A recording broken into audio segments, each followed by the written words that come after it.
என் அன்பு மாணவர்களுக்கு வணக்கம். இது உங்கள் சரவணகுமார் சார். இன்றைக்கி கிளாஸில் நம்ம என்ன பார்க்க போகிறோம்னா ஸ்டாண்டர்ட் இன்டெகிரல்ஸில் ஒரு முக்கியமான ப்ராப்ளம் வந்து பார்க்க போகிறோம். இப்போ evaluate integral dx divide by square root of 9 - x² கொடுத்துருக்காங்கம்மா. இந்த ப்ராப்ளத்தை வந்து நம்ம வந்து ஸ்டாண்டர்ட் இன்டெகிரல்ஸ் ஃபார்மேட்டுக்கு நம்ம வந்து மாற்ற போகிறோம். இன்டெகிரல் டிஎக்ஸ் டிவைட் பை இந்த ஸ்கொயர் ரூட் அப்படியே கொடுத்துங்க. இதுக்கு வந்து ப்ராக்கெட் ஸ்கொயர் மைனஸ் இங்கே ஒரு ப்ராக்கெட் ஸ்கொயர் கொடுங்க. இந்த ஸ்கொயர் ரூட் வந்து எக்ஸ்டெண்ட் பண்ணிடுங்க. ஆக்சுவலி வந்து நம்ம 9 எப்படி எழுதலாம், 3² எழுதலாம். 9 வந்து என்னென்னா 3² எழுதலாம். அப்போ கொடுத்தக்கூடிய இந்த 9 நான் என்ன மாற்றுறேன்னா 3² எடுத்துடுறேன். வேல்யூ வந்து மாறாது, கரெக்டுங்களா? அந்த 9 வந்து 3² எழுதிச்சு. மைனஸ் இது வந்து x² வந்து பார்த்திங்கன்னா இங்கே x ஹோல் ஸ்கொயர். புரியுதாப்பா? இப்போ நான் என்ன பண்ணியிருக்கேன்னா 9 வந்து 3² எழுதியிருக்கேம்மா. 3² வந்து 9 மைனஸ் இது x² எழுதிட்டோம். இதில் வந்து பார்த்திங்கன்னா இந்த நம்பர் வர்றது ஏனுடைய வேல்யூ, சரிங்களா? இது வந்து எக்ஸினுடைய மதிப்பு, ஓகேங்களா? அப்போ ஏனுடைய மதிப்பு பாருங்கள், a = என்ன 3. அப்போ ஸ்மால் x = என்ன x. இதை கம்பேர் பண்ணி எழுதி பாருங்கம்மா. ஏயோட வேல்யூ 3, எக்ஸோட வேல்யூ வந்து எக்ஸ்பா. அதாவது என்ன, ஸ்டாண்டர்ட் இன்டெகிரல்ஸ் ஃபார்முலா வந்து பார்த்திங்கன்னா இதுக்கு முன்னாடி நம்ம வீடியோஸ் ஒன்று போட்டிருக்கேன். அந்த வீடியோஸ் பார்த்திங்கன்னா இந்த ஃபார்முலா வந்து கொஞ்சம் ஈஸியாக புரியும். இப்போ இது வந்து நம்ம எப்படி எழுதலாம்னா integral dx divide by square root of இங்கே ஏன்னு இருக்குது பார்த்தீங்களா? அப்போ இது என்ன எழுதலாம், a² மைனஸ் x² இருக்குது. நல்லா கவனிச்சுங்க. Integral dx divide by square root of a² minus x². ரூட்குள்ளே a² மைனஸ் x² வந்தால் மட்டும்தான் இந்த ஃபார்முலா நம்ம யூஸ் பண்ண முடியும். அது என்ன ஃபார்முலானா 1 / coefficient of x. 1 / coefficient of x. அப்போ என்ன அடுத்து என்னமா பண்ணணும், சைன் இன்வர்ஸ் ஆஃப் x/a + c-ங்கிறதா இதனுடைய ஃபார்முலா. சரியாப்பா? இந்த ஃபார்முலா எழுதிக்கிறோமா? எழுதிட்டு இப்போ வந்து சப்ஸ்டியூட் பண்ணலாங்களா? 1 / கோஎஃபிஷியன்ட் ஆஃப் x. இதுதான் x. எக்ஸினுடைய கோஎஃபிஷியன்ட் என்ன பாருங்கள், எக்ஸுக்கு முன்னாடி என்ன பாருங்கள் 1. அப்போ 1/1 சைன் இன்வர்ஸ். ஃபார்முலா சப்ஸ்டியூட் பண்ணால் போதும்பா. x ஸ்மால் x பதில் என்ன இருக்குது x பை ஏயோட வேல்யூ இது என்னமா 3. ஏக்கு பதில் 3 சப்ஸ்டியூட் பண்ணுங்கள். கடைசியில் ப்ளஸ் c. இப்போ இது சிம்பிளை பண்ண என்ன வரும், 1/1 வந்து 1 தான். இதை அப்படியே விட்டுறலாம்.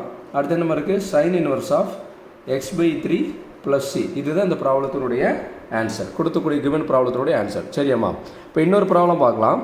இதே ஃபார்முலா யூஸ் பண்ணி இன்னொரு ப்ராப்ளம் பார்க்கலாம்.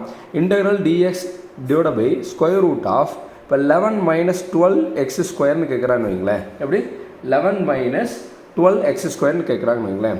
அப்போ இந்த ப்ராப்ளத்தை எப்படி சார் நம்ம ஸ்கொயர் ஃபார்மேட்டில் மாற்றலாம் அப்படின்னு பார்த்தோம்னா integral dx divide by square root of இது என்ன சொல்லியிருக்கோமா, ப்ராக்கெட் ஸ்கொயர் கொடுத்துருக்கு சொல்லியிருக்கேன். அடுத்து இங்கே ஃபார்முலாவில் மைனஸ் இருக்கிறனால மைனஸ் திருப்பி அகைன் ப்ராக்கெட் ஸ்கொயர் கொடுத்துருன்னு சொல்லியிருக்கேன். சரியாப்பா? இப்போ என்னென்னா அதனுடைய மதிப்பு மாறாமல் நம்ம வந்து வேல்யூ வந்து நம்ம என்ன பண்ணணும், கன்வெர்ட் பண்ணணும். சரிங்களா? மதிப்பு மாறாமல் வேல்யூ வந்து நம்ம கன்வெர்ட் பண்ணணும். இப்போ 11 இருக்குது பார்த்தீங்களா? அந்த 11 வந்து நம்ம எப்படி கொடுக்கலாம், ஸ்கொயர் ரூட் 11² கொடுத்தா 11 ஆயிடுமா? ஏன்னா ஸ்கொயரும் ரூட்டும் கேன்சல் ஆனால் என்ன பண்ணும், 11 வந்துருங்களா? அப்போ இந்த இடத்துல என்ன கொடுத்துருன்னா √11 கொடுக்குறேன். அப்போ √11 ஹோல் ஸ்கொயர் தான் பார்த்தீங்கன்னா 11. ஓகேவாம்மா? அடுத்து இந்த 12x² இருக்குது பார்த்தீங்களாப்பா? இந்த 12x² நம்ம எப்படி கொடுக்கலாம், 12 வந்து √12 கொடுத்துடலாம். √12 ஹோல் ஸ்கொயர். அப்போ பாருங்கள் ஸ்கொயர் ரூட் கேன்சல் ஆனால் 12 வந்துடும். அப்போ இங்கே x கொடுக்கணும். சரியாம்மா? இந்த ஸ்கொயர் உள்ளே கொண்டு வந்து பாருங்கள், ஸ்கொயர் ரூட் கேன்சல் ஆனால் 12 வந்துடும். இது வந்து x². அப்போ வந்து 12x². ஓகேவா? இந்த மதிப்பு மாறாமல் நம்ம வந்து இது என்ன பண்ணுப்பா, கன்வெர்ட் பண்ணணும். அப்போ இங்கே என்னமா கொடுக்கலாம், √12x. ஓகேவாப்பா? அப்போ இதனுடைய ஏனுடைய மதிப்பு வந்து என்னம்மா, இதுதான் வந்து ஏனுடைய மதிப்பு. கரெக்டாப்பா? இந்த ஏயோட வேல்யூ என்னப்பா, √11. ஓகேவா? அப்போ a = என்னப்பா, √11. ஓகேவாம்மா? அடுத்து இது எக்ஸினுடைய மதிப்பு. அப்போ x = என்னப்பா, √12 × x. √12 × x. இது ஒரு முக்கியமான ப்ராப்ளம். சரியாம்மா? இப்போ √12 × x. அப்போ இதனுடைய ஃபார்முலா என்னப்பா, ஆல்ரெடி நம்ம பார்த்துருக்கோம். ஃபார்முலா என்ன, இன்டெகிரல் டிஎக்ஸ் டிவைட் பை டினாமினேட்டரில் ஸ்கொயர் ரூட் வரணும். அடுத்து பாருங்களேன், இங்கே என்ன இருக்குமா, a இருக்கா? அப்படின்னா a² - x². ஸ்கொயர் ரூட் வந்து a² - x² இருந்தால் தான் இந்த ஃபார்முலா யூஸ் பண்ணணும். 1 / coefficient of x into sin inverse of x/a + c-ங்கிறத அதனுடைய ஃபார்முலா. இப்போ ஃபார்முலா எழுதியாச்சு. ஃபார்முலாவில் ஜஸ்ட்டு சப்ஸ்டியூட் பண்ணோம்னா நம்மளுக்கு இந்த ப்ராப்ளம் வந்து முடிஞ்சிடும். சரிங்களாம்மா? இப்போ 1 / கோஎஃபிஷியன்ட் ஆஃப் x. இதுதான் x. எக்ஸினுடைய கோஎஃபிஷியன்ட் பாருங்கள், எக்ஸுக்கு முன்னாடி என்ன இருக்குது, √12. 1 / √12. ஓகேப்பா? அடுத்து சைன் இன்வர்ஸ். அடுத்து என்ன கேட்டிருக்காங்க, எக்ஸுக்கு பதிலாக என்னப்பா கொடுப்பீங்க, √12 × x டிவைட் பை ஏனுடைய மதிப்பு என்னப்பா, √11. புரியுதாம்மா? Plus c. இவ்வளோ தான் இந்த ப்ராப்ளம். ஓகேவாப்பா? இப்போ இந்த ப்ராப்ளம் என்னமா, 1 / கோஎஃபிஷியன்ட் ஆஃப் x. எக்ஸினுடைய கோஎஃபிஷியன்ட் என்னமா, √12 சைன் இன்வர்ஸ். எக்ஸுக்கு பதில் என்னப்பா இருக்குது, √12 × x டிவைட் பை ஏனுடைய மதிப்பு என்னமா, √11. ஜஸ்ட்டு சப்ஸ்டியூட் பண்ணிங்கன்னா இந்த ப்ராப்ளம் வந்து முடிஞ்சிடும். சரிங்களாம்மா? இப்போ இன்னொரு ப்ராப்ளம் பார்க்கலாமா? இதே ஃபார்முலா இன்னொரு ப்ராப்ளம் பார்க்கலாம். Integral dx divide by square root of 36 minus 5x + 1 whole square இந்த மாதிரி கொடுத்துருக்காங்கன்னு வைங்களேன். இது எப்படி சால்வ் பண்ணலான்னு சொல்லி பார்க்கலாம். இது சால்வ் பண்ணுறது நம்ம இதுக்கு முன்னாடி சால்வ் பண்ண மெத்தடில் தான் நம்ம சால்வ் பண்ண போகிறோம். இன்டெக்ரல் dx டிவைடட் பை இந்த ஸ்கொயர் ரூட் கொடுத்துட்றோம். இந்த நம்பர் வந்து 36 வந்து நம்ம ஸ்கொயர் ஃபார்மேட்டில் எழுதணும். இந்த ப்ராக்கெட் ஸ்கொயர் கொடுத்துட்றேன். இந்த 36 நம்ம எப்படி எழுதலாம்? 6 ஸ்கொயர்னு எழுதலாமாம்மா? இப்போ 36 எப்படி எழுதலாம்? 6 ஹோல் ஸ்கொயர். அப்போ 6 ஸ்கொயர் என்னப்பா? 36. ஓகேம்மா? அடுத்து என்ன பண்ணலான்னு பாருங்கள். மைனஸ் இந்த 5x + 1 ஹோல் ஸ்கொயர். இதை நம்ம ஒன்றுமே பண்ண வேண்டாம்.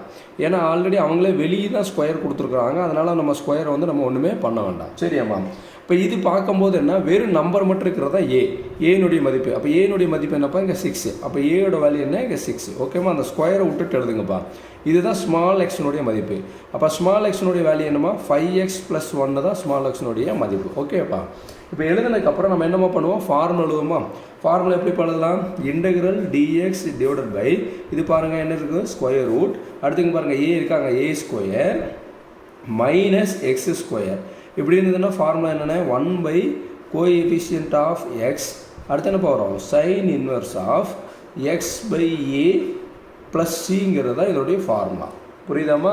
இப்போ ஃபார்முலாவில் நீங்கள் ஜஸ்ட்டு சப்ஸ்டியூட் பண்ணி விட்டிங்கன்னா போதும்பா. 1 பை கோஎஃபிஷியன்ட் ஆஃப் எக்ஸ். இதுதான் எக்ஸினுடைய மதிப்பு.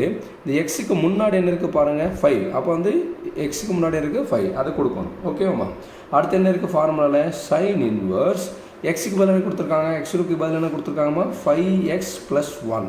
எக்ஸுக்கு பதிலாக 5x + 1 டிவைட் பை ஏனுடைய மதிப்பு என்ன? 6. அந்த 6 சப்ஸ்டியூட் பண்ணணும். 6 ப்ராக்கெட் க்ளோஸ் பண்ணி ப்ளஸ் சி. இதுதான். அப்போ 1/5 into sine inverse of 5x + 1 divide by 6 plus சிங்கிறது தான் கொடுத்துக்கூடிய கிவன் ப்ராப்ளத்தினுடைய ஆன்சர். ஆக்சுவலி என்னென்னா ஸ்கொயர் ரூட்டில் வரும்போது பார்த்தீங்கன்னா நம்மளுக்கு 3 ஃபார்முலா இருக்குது. நம்ம இங்கே எடுத்துக்கூடிய ஃபார்முலா என்னென்னா square root of a square minus x square. ரூட்குள்ளே ஏ வந்து ஃபஸ்ட்டு வந்ததுன்னா a square minus x square. Denominator negative வந்து ஸ்கொயர் ரூட் வரும்போது இதில் a square minus x square இந்த ஃபார்முலா வரும்போது சைன் இன்வெர்ஸ் ஃபார்முலா நம்ம யூஸ் பண்ணுறோம்.